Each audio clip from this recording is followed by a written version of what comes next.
আজ হলো mother's day, আর আমি ভাবছি আজকে মায়ের জন্য যদি কিছু একটা রান্না করা যায়।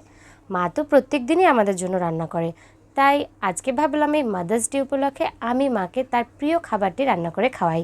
আর চলুন সেই রেসিপিটা আপনাদের সাথেও শেয়ার করি। চলুন শুরু করা যাক। প্রথমেই মিক্সার গ্রাইন্ডারে সাদা সর্ষে দিয়ে দিচ্ছি, এরপর দিয়ে দেব কালো সর্ষে, এবার এর মধ্যে দেব গোটা জিরে, আর তারপর এর মধ্যে দেব গোটা পোস্ত। এবার 3টে কাঁচা লঙ্কা দিয়ে দিচ্ছি, একদম সামান্য একটু লাল লঙ্কার গুঁড়ো দিলাম, আর দিয়ে দিচ্ছি একটু স্বাদ অনুযায়ী নুন।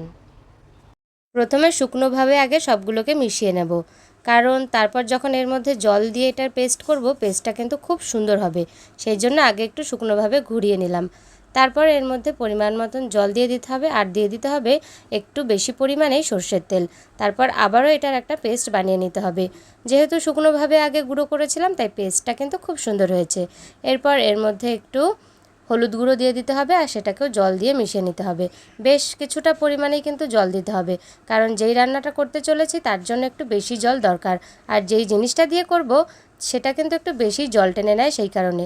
তারপর কড়াইতে সর্ষের তেল গরম করে ডালের বড়ি ভেজে নিতে হবে। ডালের বড়ি তো, তাই একটু বেশি জল তো লাগবেই, তাই আগে থেকেই কিন্তু বেশি জল দিয়েই পেস্টটা বানিয়ে নিয়েছি। আর বড়িটা যখন একটু লালচে লালচে ভাজা হয়ে যাবে তখন এটাকে নামিয়ে নেব।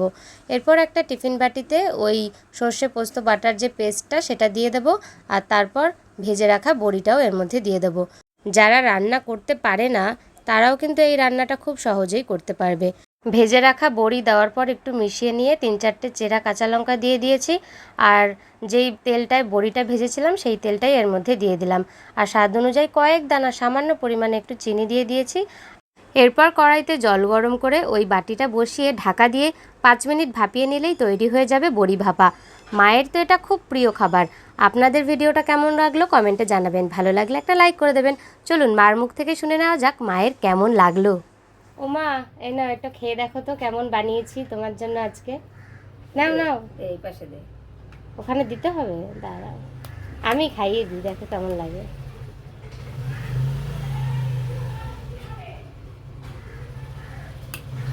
হেব্বি সুন্দর হয়েছে। ভালো হয়েছে? পছন্দ হয়েছে তো তোমার? দারুণ।